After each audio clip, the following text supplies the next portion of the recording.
Ustadz, gimana caranya menangani apabila seorang wanita saat diajak nikah tapi memberikan syarat dulu seperti tamat kuliah dulu, macam tak ada perempuan lain, kau cari perempuan lain.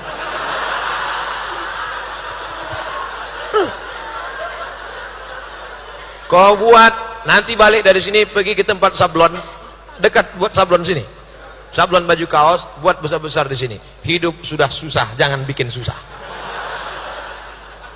Kau kalau mau nikah sama aku, kupinang kau dengan bismillah. Kalau kau tak mau, bunga bukan setangkai, kumbang bukan seekor, patah tumbuh hilang berganti, hilang satu tumbuh seribu. Orang puan berserak-serak banyak-banyak.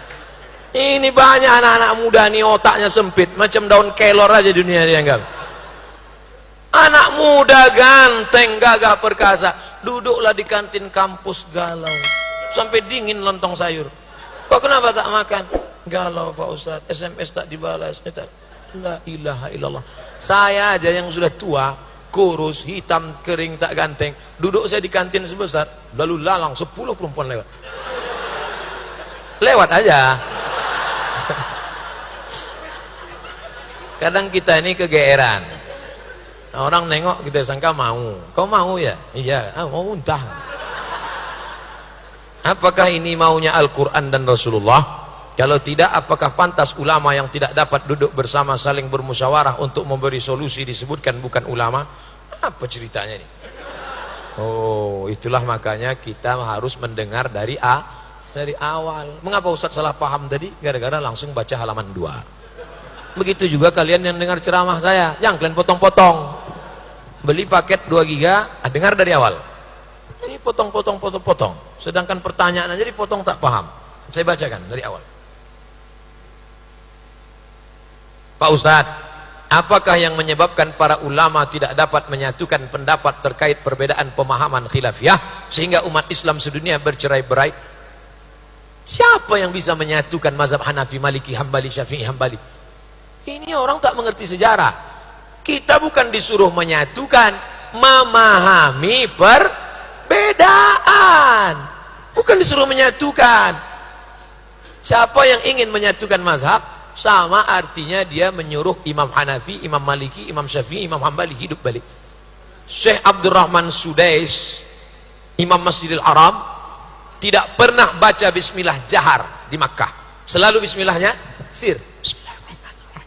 Alhamdulillahirabbil alamin, Ar-Rahmanir Rahim. Tapi ketika sholat dia di Masjid Istiqlal, coba tengok, ada videonya di YouTube. Jadi Sudais Istiqlal, enter, dapat nanti. Apa dia buat di Masjid Istiqlal? Allahu Akbar, Bismillahirrahmanirrahim. Dijaharkannya bismillah.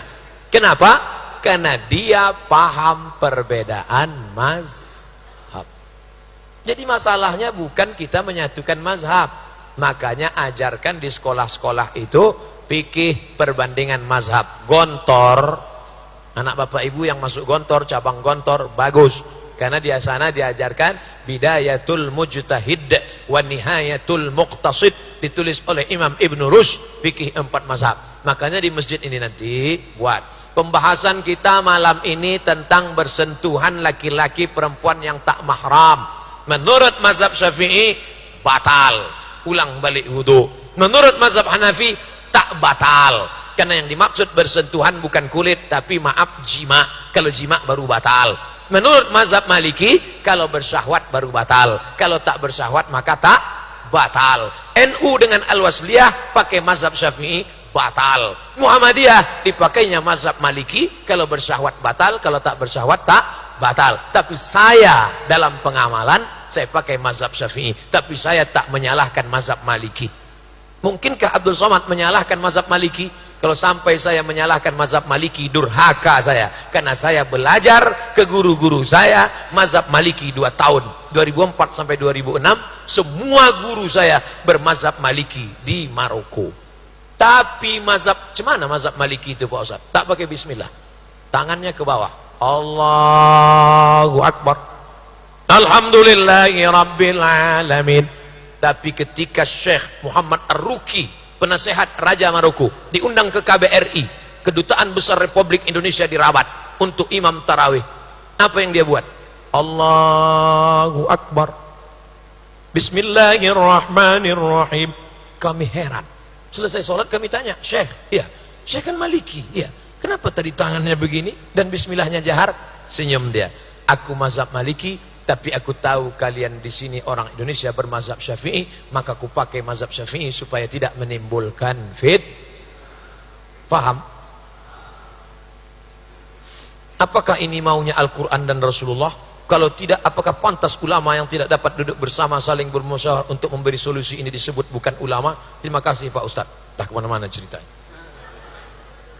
Pak Ustadz, saya mau tanya, apa itu khusyuk? Bagaimana cara khusyuk? Bagaimana kita mengetahui bahwa kita sedang dalam keadaan khusyuk?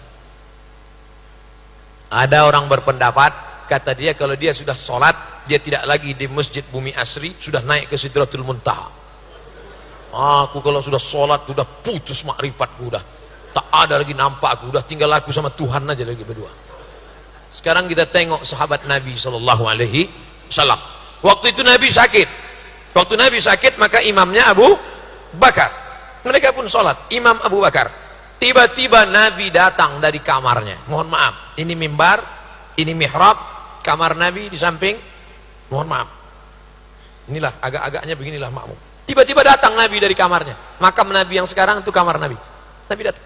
Pas Nabi datang, maka makmum memukul tangan. Mau ngasih tahu Abu Bakar bahwa Nabi datang. Kan tak mungkin dibilang Abu Bakar, Nabi datang tuh.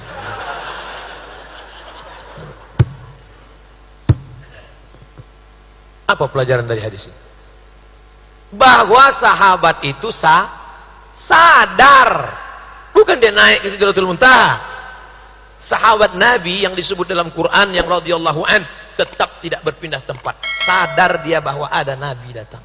Tiba-tiba orang yang baru ikut bersuluk 2 kali berzikir, oh ini Ustaz ngejek tarekat ya? Enggak, saya pengamal tarekat Naqsyabandi, saya pengamal tarekat Syattariyah, saya pengamal tarekat Syaziliyah, saya ambil sanadnya dari Syekh Muwaffaq, tapi tidak yang mengada-ngada cakap, membuat-buat. Kita ini berdasarkan ilmu, bukan kita pergi ke alam lain. Kalau ada orang ngaku aku tadi sholat tak kemana, dilarikan jin itu. Dia tetap sadar di tempatnya. Hadis yang kedua, Nabi sedang sholat jadi imam. Tiba-tiba Nabi membuka selop. Waktu itu Nabi sholat pakai selop. Masjid Nabawi belum ada karpetnya, masih pasir. Nabi sholat pakai selop, dibuka Nabi selopnya. Ketika Nabi membuka sendalnya, semua makmum di belakang menengok, membuka sendalnya.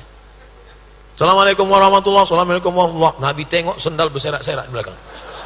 Lalu kata Nabi, kenapa kalian buka selop kalian?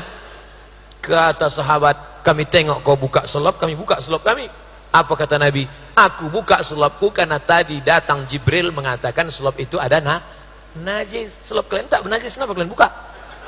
Apa pelajaran dari sini? Bahwa sahabat itu tidak kehilangan kesadaran. Dia tetap menengok sendal Nabi lepas. 3. Uqtulul aswadaini fis shalah. Kalau kau sedang sholat, bunuhlah 2 yang hitam. Kalau sedang sholat, bunuh 2 yang hitam. Apa yang dimaksud 2 yang hitam?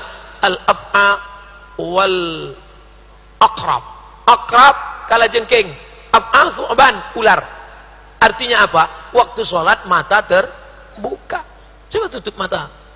Tiba-tiba datang anaconda. Sholat tidak kehilangan kesadaran, tapi sholat orangnya tetap mengingat Allah. Udah jelas. Ini untuk membantah orang yang mengatakan bahwa dia khusyuk sampai hilang kesadaran. Dia tetap ingat Allah, dia tetap fokus di tempatnya, dia tetap membaca. Ustaz, sholat itu mata terbuka apa tertutup? Mata terbuka. Tapi kalau tak fokus, tak khusyuk, boleh ditutup. Nah, tahu kawan yang di depan itu kadang, makanya kalau sholat pakai baju yang tak ada tulisan. Ini ada orang pakai baju kaos di depan, tertulis coblos nomor. Itu nama tak khusyuk. Udahlah datang terlambat, ditulis pula di belakang. Emang masalah buat lo? Nama tak khusyuk. Saya kalau ada yang model-model gitu, saya tutup mata. Lah. Lalu bagaimana caranya khusyuk? Kata Syekh Ali Tantawi ada 5. Yang pertama, ketika berwudu jangan bercakap. Makanya waktu berwudu tuh saat air masuk ke mulut, makrifat hakikatnya keluarlah dosa-dosa mulut. Hadis riwayat Ibnu Majah. Saat air menyiram muka, keluarlah dosa dari kelopak biji mata. Saat air menyiram tangan, keluarlah dosa dari celah-celah tangan. Saat air mengusap kepala, keluar dosa isi kepala, otak sampai ke lubang telinga. Saat air menyiram kaki, keluar dosa dari celah-celah kaki. Jangan sambil bercakap. Ini banyak orang sekarang sambil wudhu cakap. Nah, kan udah aku bilang sama dia, jangan. Tapi itulah datang juga, memang entah apalah maksudnya. Kentut juga sama dia itu. Itulah kata khusyuk. 2. Dari tempat wudhu ke tempat sholat tak boleh tasbih. Tak boleh tasbih. Tasbih itu apa? Keretak. Kalau tasbih aja tak boleh, apalagi update status. Putus kontak HP mati. Dah. Tasbih boleh, tasbih tak boleh. Tasbih. Subhanallah, subhanallah, subhanallah. Bro, gimana habis sholat itu jadi kita makan sana? Subhanallah, subhanallah.